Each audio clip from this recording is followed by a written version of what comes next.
So I was told I was supposed to tuck my shirt in. Looking good. I need to apologize for my shoes since my wife always apologizes for my car when we go places. It's great to be here in Santa Clara. I went to see Coldplay down at Levi Stadium in Santa Clara, and he kept saying, "Oh yeah, great, love you, San Francisco, great to be here in San Francisco." So I got to even the score now. But San Francisco's great. Like it's really friendly. They have like free scooters outside, and they have like free bikes everywhere. Like BYOB, bring your own lock cutters, or bring your own bolt cutters. And then they have free needles everywhere too. But the needle things is kind of sad. Like people are awful. Like I should know. I'm a people.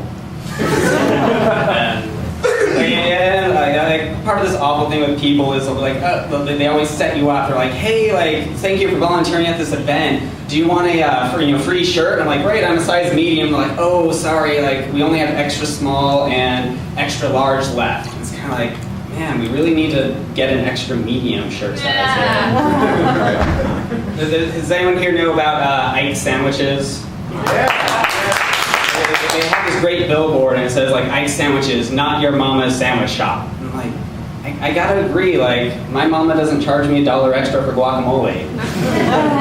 And like the only tip she really wants is me to clean my room. Like I think we could be onto something like Mom's Sandwich Shop. Like every order comes free with a side of "Where are my grandchildren?" The comment they have is a disappointment. That's why no one was laughing.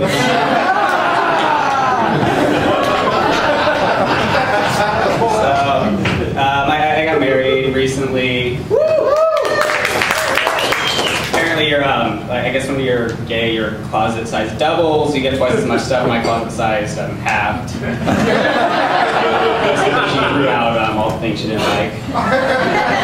But so we're on this trip in San Diego, and we're in Old Town San Diego. And it's a really cute place, and they have little adobe houses and bricks and little paper mache Mexican art. And my wife's like, "Oh my gosh, this place is so cute. Like, let's go visit Mexico."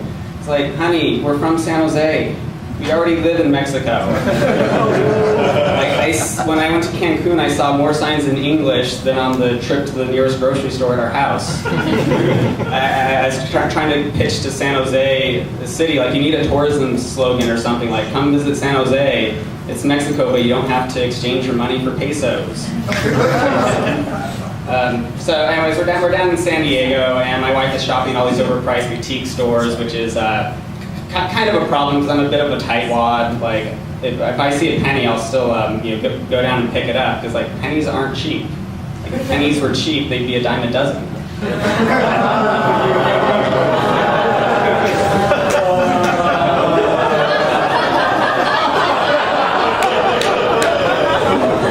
So we're going through these shops, these overpriced boutique stores, and like I want to steer her away from these things without like being totally obvious about it. So I went and bought her an ice cream cone. Sometimes you have to spend money to save money. So I give her the ice cream cone, like the loving wife she is. She happily accepts it, and 45 seconds later, my plan worked. She's about to enter the store, and the lady says, like, "Stop! No food or drink in the store." So,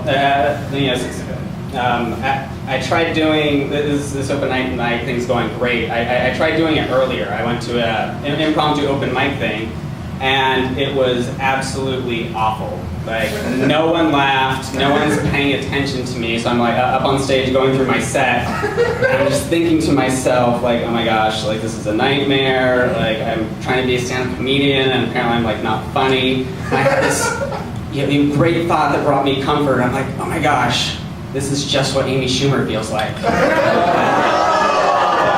Except sober. So I have to admit, like things were getting bad, and like I didn't want to like leave this open mic night with like no jokes or anything. So I did something kind of reprehensible. I stole like another comedian's joke. So I'm up there and I was like, well, who do I know that's like kind of funny? So I kind of stole from Ellen DeGeneres. And so I'm out there, I'm like, going through her set about how it's hard for me as a female comedian and how hard it was for me when I came out as a lesbian, and people are just busting up laughing. So I think I have potential. I just have to switch my focus on the areas. So at the end of the night, like so many people were laughing that it was like the greatest show I'd ever had until Walmart security escorted me out. Thank you.